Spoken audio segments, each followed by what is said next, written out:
Saudaraku seiman, dunia ini kita lalui, nikmati yang terbaik, tapi jangan sampai berlebihan. Dan Nabi SAW menjadikan tolok ukur orang itu bahagia bukan karena banyaknya hartanya. Tapi perhatikan kata Nabi SAW apa? Di dalam hadis yang sahih, diriwayatkan Imam Bukhari dalam kitab Adabul Mufrad, "Man asbaha minkum aminan fi sirbi." Siapa yang tiba pagi hari dalam kondisi jiwanya tenang, mu'afan fi jasadi, jasadnya sehat, indahu qutu yaumi, dia punya makanan yang dia bisa makan untuk hari itu, faka'annama hizat lahu dunya, ketahuilah dunia telah dia kuasai. Jadi di sini pola ukurnya adalah bukan hal-hal yang lain. Harta yang kita kumpulkan itu akan menjadi penolong bagi kita di akhirat atau justru menjadi kecelakaan bagi kita. Juga dalam sabda Nabi SAW yang lain, riwayat Imam Ahmad dan juga Ibnu Majah dengan sanad sahih, kata baginda Nabi SAW, "Man kanatid dunya hammahu." Siapa yang dunia menjadi targetnya, tidak ada urusannya sama halal haram, enggak ada urusannya dengan masalah akhirat, farraqallahu alaihi amrah, Allah akan sibukkan dia dengan perkara-perkara, tidak selesai-selesai. Ini enggak selesai, itu enggak selesai, semuanya jadi masalah buat dia. Wa ja'ala faqrahu baina ainai, Allah jadikan kefakiran di depan matanya. Biar mobilnya mewah, rumahnya mewah, segala macam ada, tetap dia merasa tidak pernah puas. Walam ya'tihi minad dunya illa ma kutibalah, dan tidak akan sampai kepadanya urusan dunia ini kecuali yang sudah dicatatkan baginya. Wa man kanatil akhirah niyatuhu, siapa yang akhirat menjadi niatnya, targetnya, dunia dia tunggangi untuk ke sana. Setiap kali dia membantu orang targetnya untuk akhirat, dia melakukan ketaatan apa saja semuanya untuk akhirat. Jama'allahu amrah, Allah akan selesaikan urusan-urusannya. Wa ja'ala ginahu fi qalbihi, dan Allah jadikan kaya di dalam hatinya sehingga selalu dia merasa puas. Wa atathu dunya wa hiya ragimah, dan orang seperti ini dunia akan datang mengejarnya dalam kondisi terhina. Dalam pepatah dikatakan, siapa yang kejar akhirat, dunianya akan ikut, dan siapa yang mengejar dunia, akhiratnya akan luput. Saudaraku seiman, Nabi SAW juga mengingatkan kepada kita, yaqulu ibn Adam, dalam hadis sahih riwayat Imam Muslim, anak Adam banyak berkata, mali, mali, hartaku, hartaku, kapan proyekku bisa tembus, kapan aku begini, dari proyek ini, proyek itu, tanpa memikirkan mana halal haramnya. Wahallaka ya ibn Adam min malik, apakah kau sadar hai anak Adam, kata Nabi SAW, sesungguhnya hartamu, illa ma akalta fa'afnait, sesungguhnya hanya dalam bentuk makanan lalu akan habis. Au labista fa'ablait, atau kau beli pakaian lalu kemudian punah juga. Au tasaddaqta fa'amdait, atau kalau kau cerdas kau akan sedekahkan maka beruntunglah kamu. Ali bin Abi Thalib mengingatkan kepada kita dalam riwayat Bukhari, beliau mengatakan irtahalatid dunya mudbirah, ketahuilah dunia sudah meninggalkan kita, umurnya dunia makin sedikit. Sudah banyak orang sebelum kita meninggal dunia yang jauh lebih hebat daripada kita, lebih banyak idenya, lebih banyak keturunannya, sebagaimana saya katakan tadi. Wartahalatil akhirah muqbilah, dan akhirat sedang menuju kepada kita. Walikulli wahidin minhuma banun, kedua wilayah ini punya anak-anak. Fakunu min abna'il akhirah, jadikan anak-anak akhirat. Wala takunu min abna'id dunya, dan jangan kalian tinggal menjadi anak-anak dunia. Fa innal yawma amalun wala hisab, karena hari ini di dunia bebas beramal tapi belum ada hisabnya. Wa gadan hisabun bila amal, tapi besok di akhirat akan ada hisab, tidak ada lagi kesempatan untuk beramal.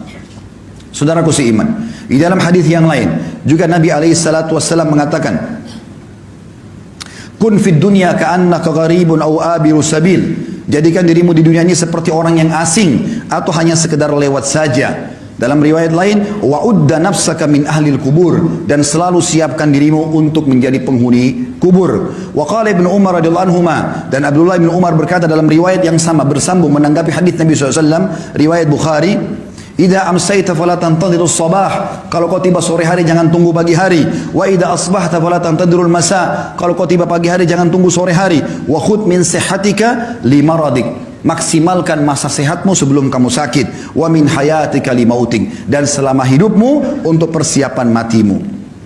Juga dalam hadis yang lain kata Nabi SAW, mali walid dunya, untuk apa saya mengejar dunia ini berlebihan. Ma'ana wad dunya, perumpamaan aku dengan dunia, kata Nabi SAW, innama mathali wa mathalud dunya kamathali rakibin dhalla tahta syajaratin thumma raha wa tarakaha.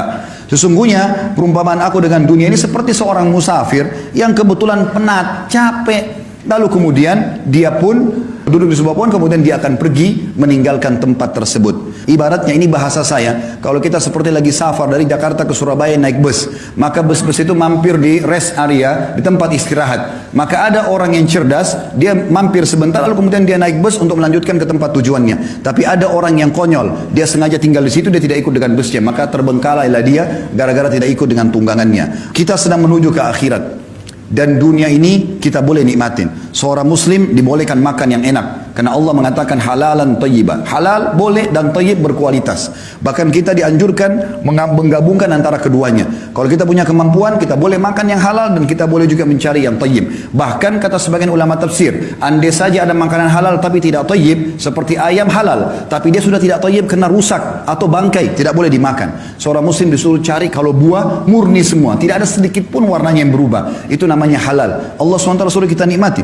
Kita boleh menikmati punya kendaraan, punya pakaian, segala macam. Nabi SAW punya 11 rumah, karena beliau berpoligami. Setiap rumah punya pembantu di istri-istrinya. Setiap rumah ada untanya. Nabi SAW menikmati itu. Tapi selalu sebatas ini hanya akan dilalui, bukan sebuah target utama. Syekh Utsaimin rahimahullah mengatakan, perumpamaan orang dengan dunia ini seperti dia masuk ke WC. Dia selesaikan hajatnya, kemudian dia akan keluar, tidak akan tinggal lama di sana.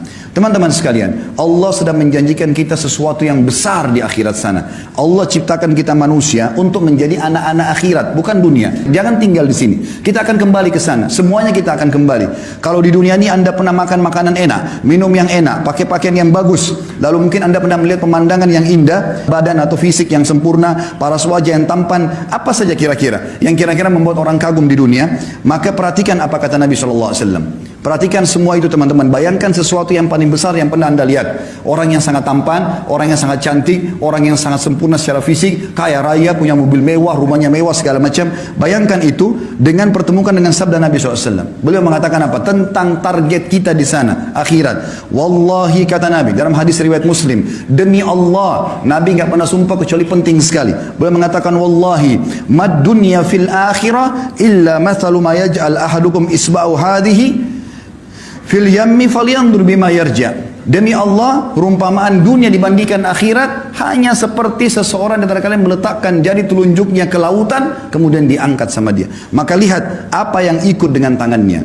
Di dalam hadis yang lain, kata Nabi SAW pernah melewati pasar, lalu ada bangkai kambing.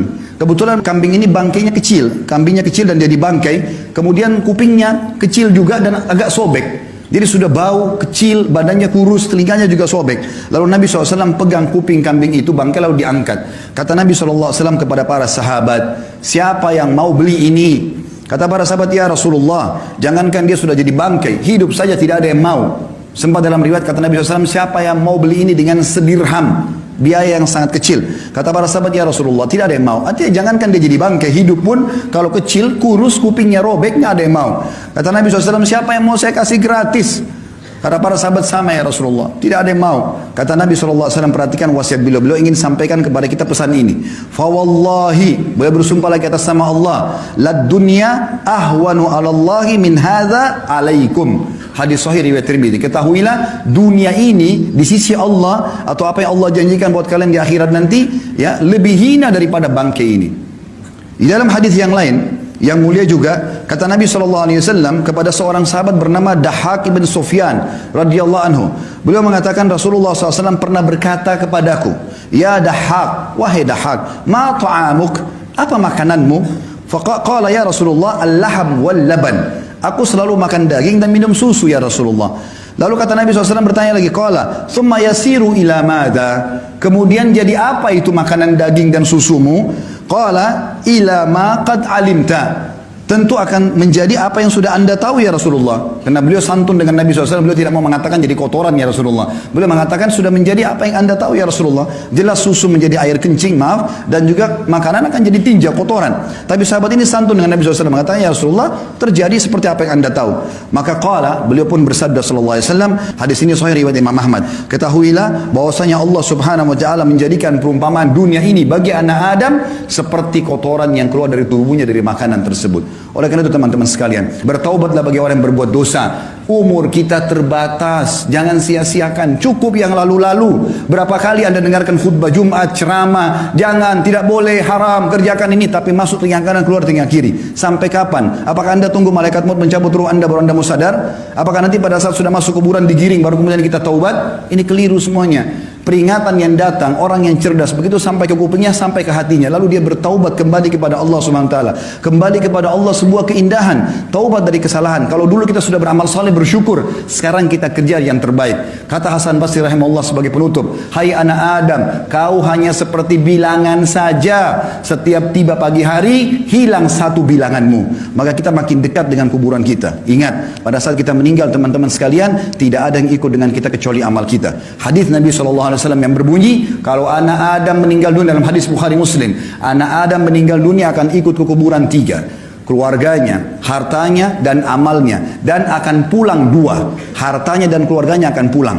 Secinta-cinta suami Anda kepada Anda, cinta-cinta anak kita kepada kita sebagai orang tua, tetap saja mereka tidak akan nginap di kuburan. 1 jam maksimal mereka tunggu di liang lahat, selebihnya mereka akan pulang. Istri kita bisa menikah sama orang lain, anak-anak kita akan sibuk dengan aktivitasnya, teman-teman kita cuma tetesin air mata sebentar, lalu kemudian mereka kepada aktivitasnya kembali. Mobil mewah kita hanya bisa parkir di pagar kuburan. Dan yang tinggal, kata Nabi SAW, setelah pulang keluarga dan hartanya, tinggal bersama amalnya. Sholat yang selama ini kita kerjakan hanya buru-buru, sedekah yang selalu keluarnya cuma 1.000-2.000 rupiah, selalu perhitungan ini dan itu, selalu bermaksiat tidak sempat taubat, itu yang tinggal bersama kita. Dan ini berbahaya. Kalau kita tidak tentukan mulai sekarang, maka sampai kapan? Allahu a'lam.